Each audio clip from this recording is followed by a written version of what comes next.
Welcome into Payoff Pitch, Action Network's MLB betting podcast, presented by BetMGM, the king of sportsbooks. Brendan Glasheen here for another MLB division preview here on Payoff Pitch. Today's episode, we're diving into the American League West, and joining me, Action Network baseball analyst Sean Zerillo, and Jim Turvey is stopping by the betting circuit, the betting preview circuit here on Payoff Pitch. Previews have already been released for several divisions. We have the American League East, the NL West, the NL Central. Those are all available to you now. We're pumping these out as spring training continues. We also have our 2024 playoff prop episode available now. Payoff Pitch will be here throughout the season. If you like betting during the season, the preseason stuff isn't your thing. Mondays, Tuesdays, and Fridays during the season. We'll have the previews out in the morning, and you got to pay attention to lineups and whatnot, and pitching projections, probable starters, all that good stuff. But that will come your way 3 days a week, as it did last year. You don't want to miss any of our coverage, so subscribe to the podcast, please. We would greatly appreciate the subscriptions, the 5-star ratings and reviews. They can be negative, positive, indifferent. As long as we get 5 stars and you like the content, greatly appreciate it. Also, on the video end, we are on YouTube. If you want to watch the podcast, if you want to look into our eyes and see if we really mean what we're saying or not mean what we're saying, Action Network YouTube. Like the videos and subscribe to the YouTube channel as well. We'll have baseball content separate from audio there as well. So all places you can find us throughout the course of the summer. AL West, gents. Let's dive on in. So we've got the reigning champions in this division, the Texas Rangers. They are the second favorite behind the Houston Astros, just around even money to come out of the division. We've got Seattle, who's one of the more fun teams. They've become a fun story. I don't know about that anymore because now people are aware of how good they are. And you've got the Angels and the A's with that very low projected win total. If you didn't hear our general betting offseason episode, Colin Whitchurch does a fun exercise diving into the A's, the lows of the A's, and the highs of the Dodgers. So there's your rundown. We'll start Astros. Sean Zerillo, Houston Astros, the deserving favorite. Are we interested in betting Houston to win the division? Because I know you got in on them as the season wound down last year, and that was an absolute a great race between the Astros, Rangers, and Mariners down the stretch last year. And ultimately didn't end up mattering for Texas, who lost the division, looked terrible down the stretch, and then got hot again right in time for the playoffs. Road Warriors ending up winning the World Series. In terms of 2024 for the Astros, don't see value. Projection market doesn't really see value. Range of 89 to 94 wins. 95 wins is high from Pacoda. Pacoda likes them to win the World Series. You know, you could take about plus 850, plus 900 right now. Pacoda would put their World Series odds closer to plus 650. And if you look at the Astros over the past 7 seasons, all of which they've made the ALCS, plus 500, plus 400, 475, 22 to 1. That's the one outlier. 2 to 1, 3.3 to 1, and then plus 455. So come playoff time, the Astros every single year are sitting 5 to 1 or lower, usually 4 to 1 or lower to win the World Series. Right now, you could get plus 850 on a team who is as talented as any and should be there in the end. Directionally, I don't love the way that this organization is headed. They moved away from scouting and player development, or I'm sorry, they moved away from analytics. They're moving more towards scouting. And it seems like Jeff Bagwell and the owner and guys who don't have as much, data-driven backgrounds are now the ones making decisions. Bringing in Jose Abreu, who is a terrible signing, way past his prime, don't even know his actual age. Josh Hader, who may get absolutely torched by the Crawford boxes against right-handed hitters. So these signings seem to be like George Steinbrenner, owner, go and get me this guy. I like this guy. And less so, calculated, going for efficiency and making, right future-driven moves. So I don't know if the Astros are going to be able to keep this thing together. I just don't love them getting rid of James Click. Like the way they've handled things from the top down is a bit concerning. Obviously, the talent is still there. So no interest in their win total, World Series odds, future odds. From a player perspective, there's a few bets that I like. Number one is a bet I've brought up a few times already this offseason, but Kyle Tucker to lead the league in RBI. Probably something I'm going to add more to. 25-1 currently. I got as high as 28-1. I still see 25-1 out there. He's hitting 4th this year, not 6th. And Jordan is moving up to 2nd. And Tucker drove in 107 and 112 runs the last 2 years, hitting 6th in the Astros order. Every time you move up a lineup spot, it's worth about 10 RBI over the course of a season. So you put Tucker closer to that 125 to 130 range for RBI, he's going to be right with the leaders at the end of the year. And obviously upside, Jordan hitting in front of him, maybe he gets more opportunities with Jordan on base to drive him in as well. So like Tucker to lead the league in RBI. I like Jordan to win the MVP at 10-1. I think that's worth a bet. Not my favorite MVP bet. Favorite one is also in this division. But Jordan to be the home run leader as well at 18-1. Raised his fly ball rate by 6% last season. Obviously got hurt again. Seems to have some fragility issues. But in a full season, I expect Jordan to eventually surpass 50 home runs. So Jordan as your home run leader at 18-1. And then for MVP at 10-1. If you go by OPS ranking, and OPS ranking is super important because other than wins above replacement, it tends to correlate most highly to the MVP winners. Judge, Soto, Jordan have a huge gap between them and everybody else in the American League. So Jordan, Judge, Soto, as long as one of them are healthy for a whole season, they probably win the award. But Tucker RBI leader, I really like quite a bit. And then just the last point I want to make is Hunter Brown is going to become their best pitcher by the end of the year. That is my prediction. Really underperformed last year. Seemed to struggle with fatigue as the season went on. He's adding a slider this season. He was already an above-average pitcher last year by all indicators. 104 stuff plus, 100 location plus, 352 expected FIP, 374 SIERA, 427 expected ERA. I expect significant improvement for Brown. If he cuts a half run off of all those, he's in ace territory this season. And I think adding a slider, eventually progressing. This was a guy who was viewed as young Justin Verlander. I think Hunter Brown gets there eventually. So by the end of the year, Hunter Brown should be pitching like a Cy Young. And then maybe for 2025, he's a legitimate Cy Young bet. But long shot this year, realistic chance of 2025. Okay. Yeah, and maybe the pushback to what you're saying, and this is not my opinion, I'm just trying to think what they're doing. They built it up the right way, and now it's, okay, we're just going to add here, spend here, because we're trying to capitalize on this window. You make the ALCS for 7 consecutive seasons, you're obviously doing something right.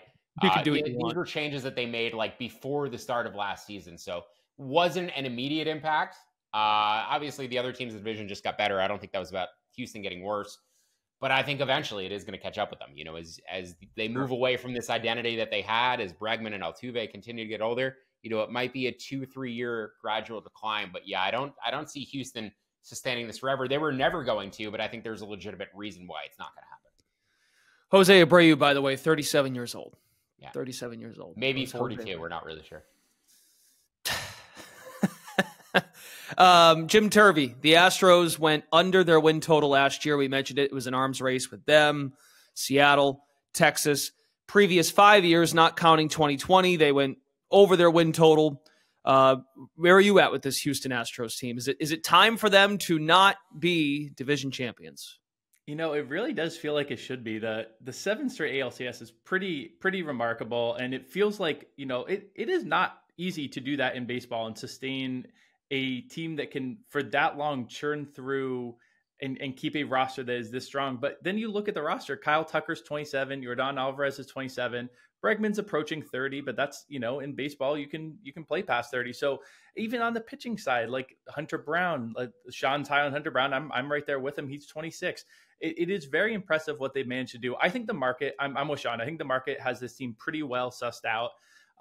The only worry for me with this team, and that the projection is kind of like the bullpen, but I am with you, Sean, on having some questions about Hader in Houston. I think the bullpen in general, they are projected around 7th or 8th by FWAR, but I have more question marks there. And I think that if we see things go wrong, there aren't a lot of potential ways that things go wrong in Houston. That's the one area to me that is a little bit more suspect. But overall, I think the market in terms of team bets is pretty aligned.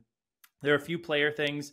I'm with Sean on Kyle Tucker RBI, and anyone who listened to the player prop preview knows that I don't mind a minus 110 for the full season. So I like looking at Kyle Tucker's just individual RBI total as well. It's set around 110.5. He has an incredibly high floor as well. He's a guy who's almost always healthy. He has the bat to ball skills where he's not very high variance. So he's going to be right within a very normalized projected window. Moving Sean's point about him moving up the lineup a couple spots, he has a pretty solid baseline of where his RBI are going to get to, just because of the profile of his swing and his approach at the plate. I really like the over 110.5 there. I'm on Hunter Brown as well. I like his wins. I think, him to lead the league in wins might be a little bit long, but again, if you don't mind laying a -110, if you can find his wins out there, he collected 6 wins really fast to start last season. The fatigue absolutely did come into play, but he pushed over that 150 innings mark last season. So now he's going to be able to push up into that, 180, 185 type area where, that you in the modern MLB, you can be in the race for leading the league in mix if you're on a team as good as Houston and you throw 180 innings. So his individual wins market, but also to lead the league in wins if you're looking for a long shot there. I think those are both markets. And then just finally, Jose Altuve, I'm be looking to play him the unders on him however I can. If it's a total home runs, if it's his batting average. He was very, very lucky last season. He is the one Astro who the cracks are starting to show. He's always had that ability. He's kind of like Kyle Tucker. He has incredible bat to ball skills. So he is able to kind of, use those skills to maybe beat a BABIP or an XBA, but his exit velocity is plummeting. It's 2 straight seasons. You never like seeing the blue and the exit velo on the Baseball Savant page. He's been there 2 straight years. He'll be 34 this season. He had some injuries last season. So yes, you almost wish you could do the alt unders with some of these, season long props. Unfortunately, that's not a market that we have yet. Maybe some of the books let you get a little creative with a name a bet type thing. But overall, Jose Altuve, I'm be looking to fade him pretty hard. But with Sean on Kyle Tucker and Hunter Brown, and just overall thinking that this team should be priced as the favorite, but not by enough off of market that I'm looking to bet them as a team in any way in particular. I should also mention Frommer wins leader at 20-1 or better if you can get that. I got 30-1 on him. It moved down since I bet it, but he projects second for me in wins, first in quality starts. Frommer just pitches so deep into games, generates a high number of decisions that on a team expected to win a lot of games, he projects to win a lot of games. So Frommer Valdez, to me, should be the first or second choice in that market, and you were getting him, 10th, 12th. So just take a look at where Frommer is on the wins leaderboard as well.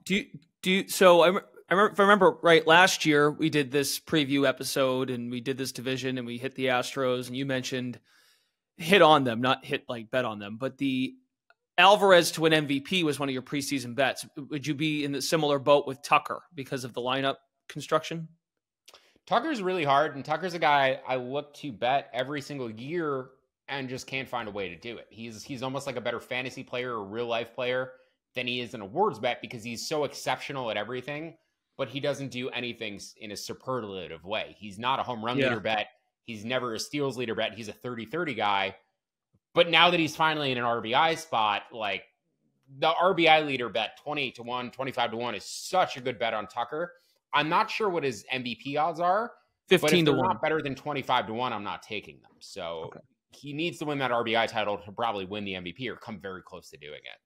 And it's tricky at the position he's at with the award as is right now. WAR is just so be all and end all, as you wrote out, Sean. It really is that you need to be in a premium position almost to collect that WAR to get yourself in the voters' minds. And he's so solid everywhere, but he's also he just cranks out like 5 WAR instead of the ceiling of like a 7-8 that usually wins the award. I want to bet. There's guys I circle every year, and I'm like, I want to find ways to bet this guy. And Kyle Tucker is probably number one. Maybe Seager and Tucker are like number 1 and 2 on my list for. I can't quite figure out a way to bet them. Seager last year for MVP was 40-1. That was a fun bet. I think he ended up finishing second. Was a very good bet. This year he's 12-1, and he's coming into the year with his sports hernia injury. We'll talk about the Rangers in a second, but like, how do you bet Seager at a quarter of the price that he was last year coming off of an offseason surgery? It's really tough. So. Yeah, I think RBI leader is just the best way to bet Tucker. But if you want to play him at 25-1 for MVP, I think that's fine. I just think he also needs to win the RBI title in order to get there. And I wouldn't take a worse price than the RBI number. But he's a good defender too. As Jim said, he racks up like consistently high WAR totals. It's just there's probably somebody who has a higher ceiling and is going to finish with a better year.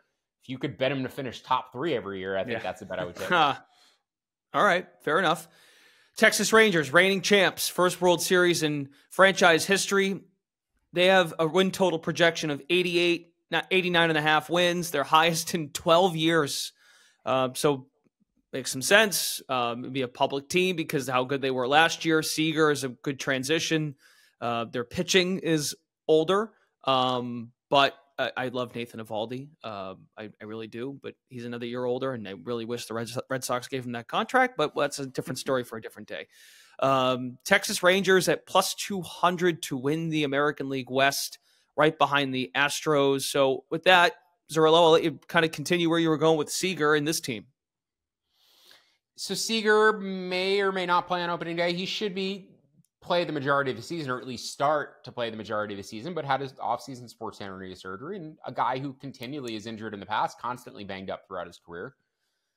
Baseball Prospectus, I don't know the specific author, but one of my favorite articles I read this offseason was Baseball Prospectus built out a metric to try to figure out plate approach and which hitters swing at the best pitches, it was a confluence of metrics, including swing rate, chase rate, but also areas of the zone that these hitters target. And they named it after Seager because he was the best player by that metric. Bryce Harper was number 2. But in terms of plate approach, nobody better than Kyle Seager. Nobody better than Corey Seager. Some better than Kyle Seager. But the pitching, I think, is the bigger concern here. And I have no expectation that the Rangers won't continue to be hit, or won't continue to hit and be one of the best offenses in baseball. Wyatt Langford may start on their opening day roster.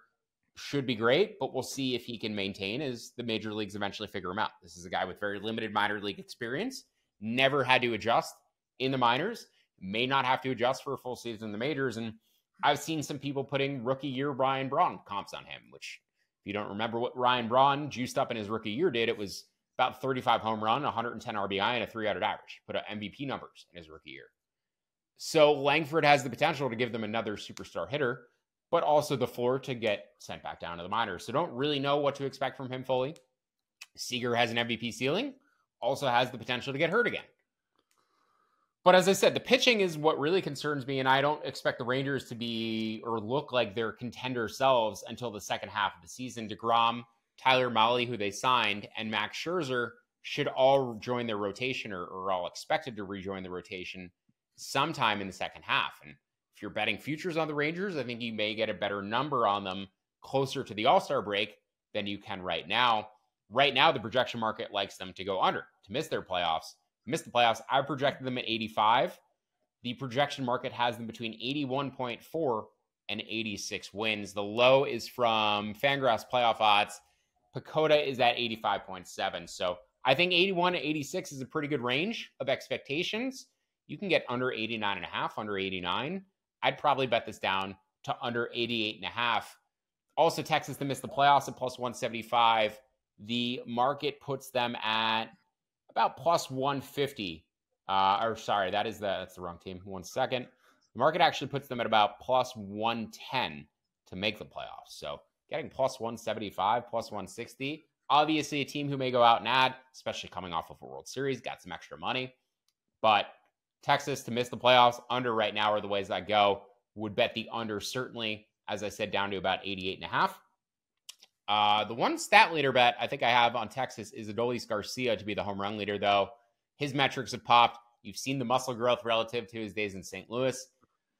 We could talk about, athletes across sports getting away with PED usage. Adolis Garcia, the number one I might circle as a potential user of pharmaceutical substances. With that said, this guy's power metrics are off the chart. His maximum exit velocity is increasing every year. And if he's going to continue to progress, there is a 50 home run season potentially in there. So Adolis at long odds to lead the league in home runs. Not concerned about the hamstring. I think it was a hamstring issue he had in the World Series last year, whatever it was. Not concerning for 2024. So, the under on Texas, but Adolis to lead the league in home runs, the two ways I'm betting this team. Yeah, if I remember correctly, when he was at the plate, that's when the injury flared up again, and it was actually during play where a national audience could see that was a problem. It ended up not mattering because they won the whole thing. Jim Turvey, the Astros, I think Zerillo makes some good points. Their rotation is an unknown right now. I mean, it could be very good. It could also blow up in their face. I still think back to when Yeah, I mean, thinking back to like Scherzer, it was noticeable. He was outspoken about how he was pitching hurt at the beginning of last season with the Mets, and betting against Scherzer and taking unders on strikeouts and innings pitched or outs recorded in the playoff run was a fun sweat. And sometimes it wasn't a sweat. The Rangers in 2024, regression expected? It's interesting. Sean and I are usually in very much lockstep, and we're only vaguely off here. I think you almost could thread the needle with some of these still aligning, but I'm not quite as low on the Rangers as a whole. Okay. In fact, my favorite approach to this team isn't really a individual team bet, but I kind of like, they have these exact number of teams to make the playoff bets at some of the sports books out there. And I like 3 teams to make the playoffs from the West at plus 190. Part of that, is that I am high-ish on I think the Astros will still be good, and we'll talk about the Mariners next. I'm quite high on the Mariners. I'll talk through individual ways to bet them. But I think this Rangers team, in part because they are so kind of all in, I think they will kind of make some moves, and I like them to make a move for the playoffs. And we see over in the AL East right now, we're all kind of lower on the Orioles in general. And, with the news of Garrett Cole, not great news for the Yankees, nothing official or anything yet. But I think that there is a chance for the West to get 3 teams to the postseason here, and getting that plus 190 is a number that, I don't hate. I think that this team, though, I think that they're going to be very aggressive again. But I wouldn't, like Sean said, the pitching in general leans towards the second half. Maybe acquisition style leans towards the second half. So I'm not going to be betting their win total or anything. I just think that I like the number for this division as a whole, which I think is very strong, to get 3 teams to the playoffs. So from a team perspective, that's the bet I like. I do have a couple player ones. Adolis Garcia, I'm actually on his under on RBI. So that was the other way in which, we could potentially, I do think he is a very high floor, low ceiling type of player. So I think, both bets can theoretically actually have a fair amount of value. So his total right now is 103.5 RBI. Last season, he had a 137 weighted runs created plus with runners in scoring position versus 110 with the bases empty. That kind of boosted up his RBI total for the year. Now, of course, anyone who saw the postseason might be saying, yeah, that dude just hits better in big moments. It's very clear he is able to kind of, step up. But from the zoomed out long-term perspective, we have not seen players be able to do that over long extended periods of time, especially in the regular season. There are some players who maybe can save like a little extra gear for the postseason. Even that is somewhat debatable. It's really hard to, in the course of a regular season, truly be a clutch player sustained over multiple seasons. So I think there's some regression there for him. Most of the projection systems have him in the low 90s. And it also kind of ties with another bet that I like for this team is Corey Seager under on his runs. Sean talked through how he's questionable to start the season right now. This is a Dabundo look as well. I know he logged it when he first heard the news. I'd be curious if he is still on it, but I think the look there as well, it kind of ties in with this Adolis. If Adolis slows down a little bit in terms of hitting with runners in scoring position, I love Seager. I think he's one of the best players in baseball, but with the injury risk and the potential for a little bit of drop off in production behind him in the lineup, I think, we talked about part of why I loved Seager so much last season is he was coming off of one of the unluckiest seasons I've ever seen in 2022. He got a lot of that luck back and a little bit more in 2023. He was actually a little bit lucky by some of the advanced metrics out there. So I think baking all of that in, those two kind of tied together, I don't think the books will let you parlay these two, but if they did, they're kind of correlated very, very closely. And I like both of those looks. Just quickly, a final thing. Evan Carter, I'm going to be fading Evan Carter a little bit. He's one of those guys who, in a very small sample, impressed immensely. He looked very, very strong, but the numbers were super inflated. No one is expecting him to hit 400, but even beyond that, his slugging percentage was 645, but his X slug was 395. Now we're talking about very small samples. It's not likely that his actual slugging percentage will be 395 this season, but it's definitely not going to be 645. So if I can get under on his batting average, or another market I really like a potential under in is his steals. Just because I don't think he's going to be getting on base as much. He's also not likely to play against lefties as of now. So just unders in terms of counting stats for Carter and potentially batting average as well. I'm also looking elsewhere in terms of the AL Rookie of the Year vote. I don't think I'll be betting him there. So just a couple unders on the Rangers players individually, but I actually don't hate them in general as a team, likely in my mind to make the postseason. I think they're a little bit undersold in some of the projections. I just want to comment on your point about Seager going from underperforming to overperforming. That was due to the shift ban. And well, that is huge. Yeah, definitely. He was always harmed by the shift as much as any player in baseball. It was evident in the numbers. And he, as you pointed out, actually had some fortunate luck last year, which was just paying him back for years of bad luck that he had hitting to outs in the shift. But I think this new level for Seager, the numbers that you see from him, that's more in line with what you can expect going forward, not in terms of just him hitting a new level, in terms of his plate approach and offensive growth, but the shift ban not being there. He just has so much more room to drop hits into. And I mean, it lines up with his swing better than it does for anybody else. But yeah, only played 120 games last year, got hurt again, still scored nearly 90 runs, but dealing with the sports hernia surgery. I talked about it a moment ago. I would have loved to have found ways to bet Seager for MVP this year. And maybe if, they didn't win a World Series, we would have gotten a better number, but not in the price range that I really wanted for the season. The Seattle Mariners are our next team. I'll go to Jim first on this because I want you to tie in your pick with the plus 190 to see three teams get in. I'm assuming the next team is going to be the Mariners. Win total at 87.5.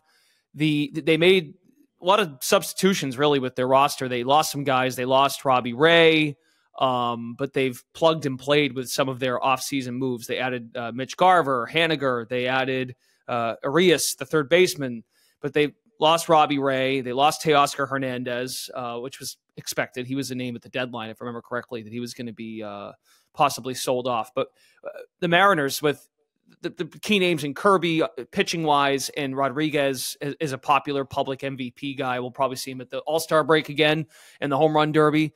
The Seattle Mariners, minus 165 to make the postseason, so that must tie in with your – I guess the sweat for you, Jim, would be the Rangers of the three teams to hang around and deliver on the plus 190, three teams from one division to make the playoffs. Yeah, and I guess I did forget to mention that, and again, this is now leading to the next team, but part of the reason I like the exact three is that I'm lower on the Angels, and I don't see them scaring in the postseason. So I like that exact three. It doesn't it's not even saying it's three or more. You have to bet the exact. So got it. Okay, thank you. But for the Mariners here, yeah, I am high on them. I like the over on their win total. I like them. I like the division number. I don't love, but I like the number. But I really like the win total over. I think the pitching for this team just gives them such a high floor. You mentioned Kirby. Logan Gilbert is a guy who I really like, and I'm going to be betting in a couple different ways. He's kind of the slept on one there. You have Luis Castillo and George Kirby who draw a little bit more attention, but you can get Logan Gilbert to lead the league in wins at 80-1. He racked up 13 wins each of the last two seasons. He is a guy who I think the floor is a little bit better than the ceiling, but he's incredibly reliable. He's been healthy. He gets through innings pretty quick because, like, kind of similar to Kirby, they aren't huge strikeout guys, but they have but they also don't walk anyone. So the strikeout minus walk numbers are still there for these guys. And if you can, now that teams are pulling guys faster and faster and faster, and we see the total of wins to lead the league each year coming down and down and down and down, the ceiling no longer needs to be as high as it used to be. So I really like Logan Gilbert for wins at a number that I think is just a little bit too long. But yeah, in general, the offense is going to be the question, but I got this pick from Sean, so I'm sure he'll talk through it. I am on the Julio Rodriguez MVP train with, I think that's an action grouper right now. I do think that he has the ability to carry an offense. One player can't carry an offense. Let me clarify that. In baseball, this is not basketball. You can't rely entirely on one player, but there is something to a star player, like at the top of the lineup that brings the floor of a lineup up. And I think he has that ability. I think he has that ceiling. And I am high enough on him that I think the floor is kind of like what you saw the first half of last season. And even that is still a plus bat in a lineup that needs that. So I'll just add that of the many ways I'm high on this team, the last way to bet them that I'm looking for is Scott Service for Manager of the Year. You can get him at about 10-1 out there. They did win 88 games last year, so it's sometimes you need a bigger jump than that. But I think I like the floor of this team. I like the ceiling of this team. I like this team in general. With the Manager of the Year, you usually have to beat your preseason projection, beat the year before. And one thing I found is that it really helps to be in a small market. Seattle still kind of has that small market vibe. And so I think Scott Service at 10-1 is a good look for Manager of the Year. I'm be keeping an eye on it because I don't think we have to rush into it, but that's a bet that I want to keep an eye on for the time being. Okay. Zerillo, the Seattle Mariners, with some of those roster notes in mind, what's your mindset with this team? Yeah, I align pretty closely with Jim, and I'm definitely the high man in the projection market. I have the Mariners at 88.3 wins. The projections have them between 83 and 85. So I should be betting this team to win the division. I just wanted a number better than 3-1. I was hoping it might move up, as we get closer to opening days. More Wyatt Langford hype came in, right? Was hoping the Rangers might get bet a little bit more and make this number float up. I think I'm going to have to take 3-1. Now, looking at where projection systems would have them, who view them going under their win total, because between 83 to 85, when the win total is 87, obviously would indicate an under. The public projections have them at best at about plus 325. And as I said, I'm higher than those. So my fair odds for Seattle are probably closer to plus 275, plus 250 to win the division. Not a huge edge, but enough to probably make me take 3-1. And Jim, talk about it. The pitching gives them such a high floor. It's the best starting staff in baseball.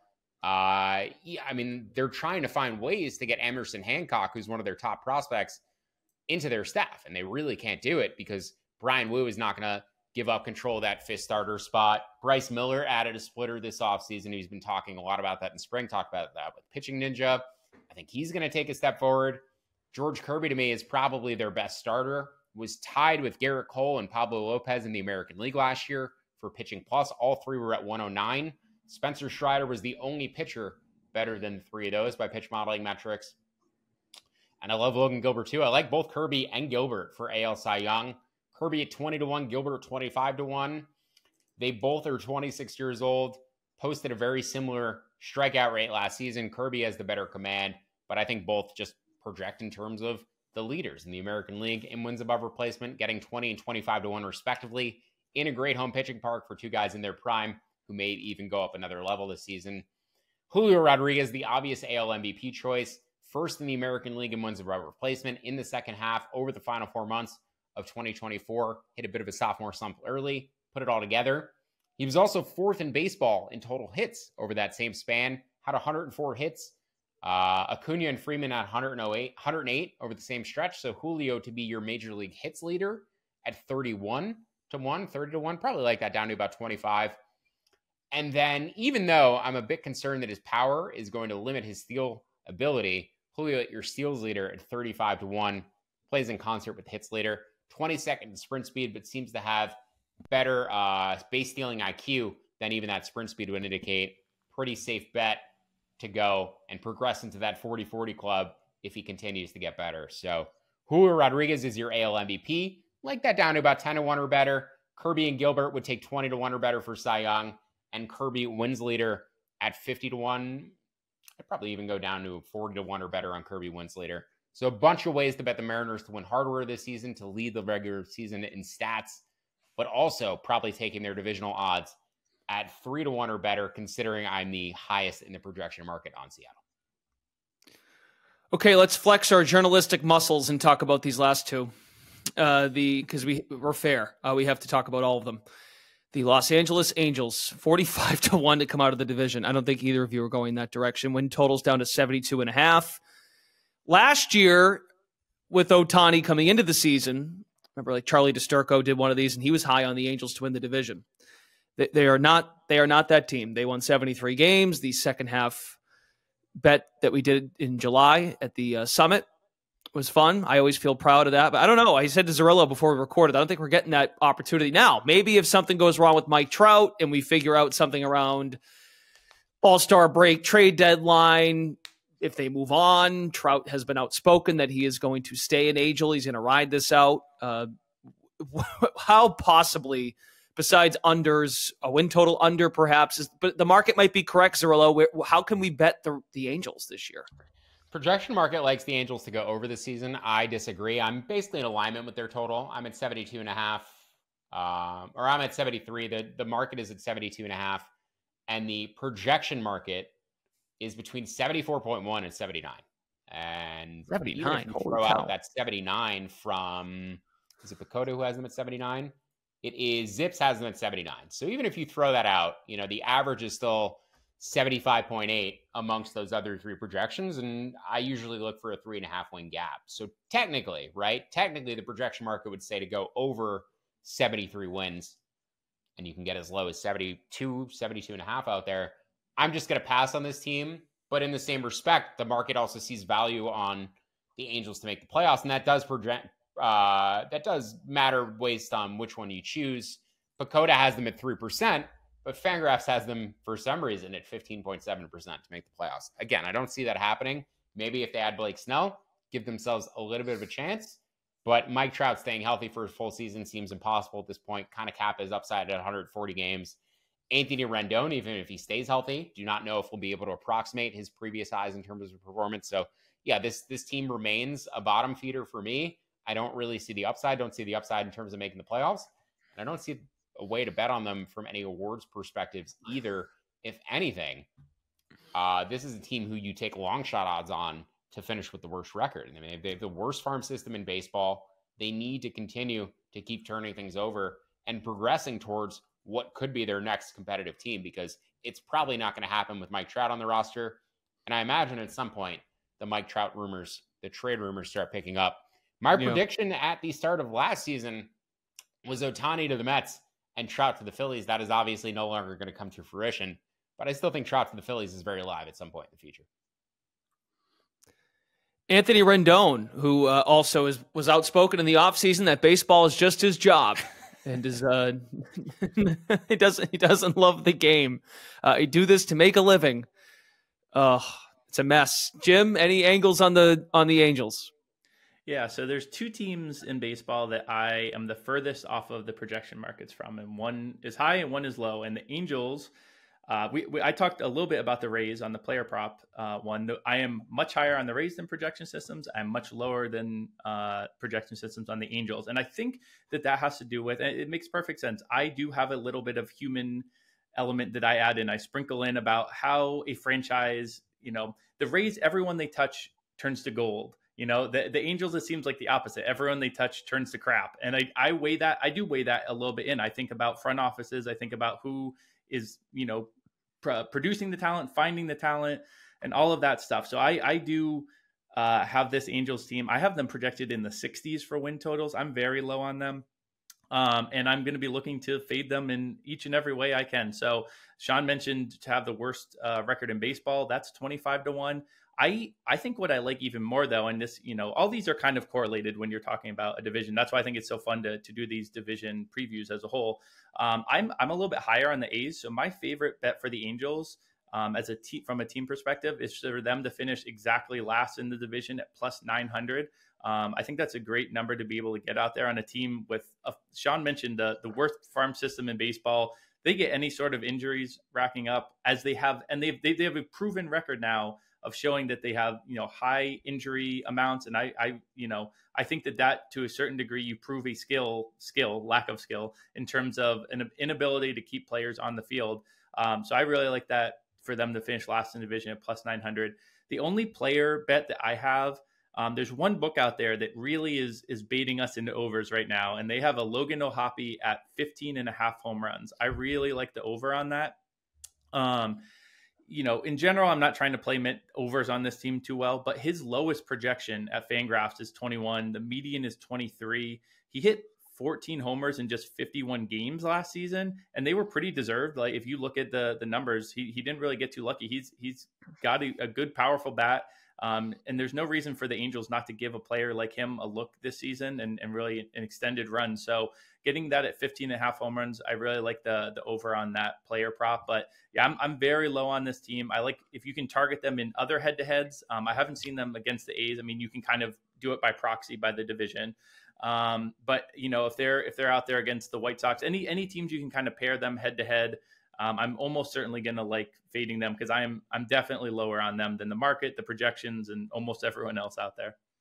I think that 9-1 on them to finish last is a really cool bet because we're both higher on the A's and we don't see the Angels getting third or better in the division. Yeah. So there's only one way for them to go, and that's down. One note, though, on the Angels, no Ohtani, the DH spot anymore, frees up Trout to DH if he's hurt. So maybe that gets him a little bit more playing time. Frees up O'Hoppe to DH on the days where he's not catching because they like his bat and he has a lot of power. So gets him closer to hitting that projection and getting more at bats. So yeah, I just think playing time, right, for fantasy purposes this year. Brandon Drury, a guy I'm high on. Think just worth considering. No DH spot, or no, the DH spot is not tied up in Anaheim anymore. So you're just going to get more playing time for other guys. Rendon could stay a little bit healthier. Everybody's, the injured guys can just get in the lineup more. And there's nothing wrong with that, by the way, Anthony Rendon. It is a job. You just make a lot of money to say something like that. Just that's my honest opinion. But yeah, that's one way of looking at it too, just to keep him healthy or to keep him happy with his job. 7-year, $245 million deal. Wow. And he's got paid. He's brought up like not wanting to play for the last 10 years. Mixing that in there. But yeah, not a surprise mid-February when you look at this team and the history with the Angels that he might go as far as to say, I might not want to do this for much longer. The past, let's see, 1, 2, 3, 4, 5, 52, 58. So he's played 208 games combined in the past 5 years. The past 4 seasons, he hasn't played a full season's worth of games. So yeah, he's made more than $1 million a game with that contract. My goodness. Yep. About $1 million a game they're paying him over that 7-year deal. Oh, all right. Let's wrap at the A's. Then we'll do rapid fire favorite bets. Oakland Athletics, lowest MLB win total ever tracked going into a year at 57.5. They won 50 games last year. I am dreading the Friday episodes. Jim, if you're a part of these, I know you did some payoff pitches last year during the season. I'm dreading the Angels money line or Angels first 5 that will come our way maybe 4 or 5 times this summer on a Friday night against maybe the Angels. That if those numbers and those odds pop up, I'll let you go first, Zerillo. Any angles preseason on the Angels, the A's that you'd like to give? Yeah, you have to go over on this A's team. I know it sucks. I know it's not fun. I know they're terrible, but this number is just way too low. And in the second half last year, they played at a 58-win pace. They were awful in the first half, setting records historically for how bad their pitching was. They finished with a 5.17 expected FIP, 30th in baseball. Hopefully, it will be better this season. They're not trotting out as many AAA arms. They actually signed guys like Alex Wood and Ross Stripling and Trevor Gott to try to put major league arms on the staff. They moved Mason Miller to the bullpen. He should be a very good closer if he stays healthy. They want to get him back into the rotation, I'm sure, at some point, because he had electric stuff, but have concerns about being able to keep him healthy over the course of a full season. I like Shea Langoliers to potentially pop 30 home runs this season, keep getting better. I think Zach Geloff will be their all-star. So this team is better than what they put on the field last year. You're getting a number that aligns with what they did essentially in the second half. And the projection market likes them to win as low as 63 games this season, as high as 70.4. Again, throw out the high projection, throw out the outlier. I'm at 59, so I'm 4 wins lower than any other projection and still show value on that over. I mean, 55.5 is a very low number. I'd probably take it up to 56, 56.5, considering that composite projection puts them at about 62 wins. So the composite likes it to 58.5. As I said, I'd cut it off lower, closer to 56.5. But somewhere in there, 56.5, there's got to be value betting on the A's. Not a fun team to bet on. Not a big bet either for me. But as Colin Whitchurch and I talked about on the preseason episode, you should go and check out Colin's pieces on the Dodgers and the A's because I think they're worth reading. Teams who have the lowest win total, teams who have the highest win total tend to over or underperform relative to those numbers. It's just very hard to be a baseball team and win that few games 2 years in a row. So I know this is an odd situation, right? Oakland probably leaving. What's the crowd going to look like? What's the team going to look like when they get to Vegas? Are they going to ship other pieces off? So lots to consider beyond just projecting the team out on the field. The park is going to be a mausoleum this season, but the projections, everything says to go over. And there's really no way to talk me out of it until you start getting to that 57 type number. Please, Jim, enlighten me on the Athletics if you have anything. Yeah, I think I'm pretty much in lockstep with Sean. I thought Colin's breakdown was really good. I definitely would suggest people give that a read and listen.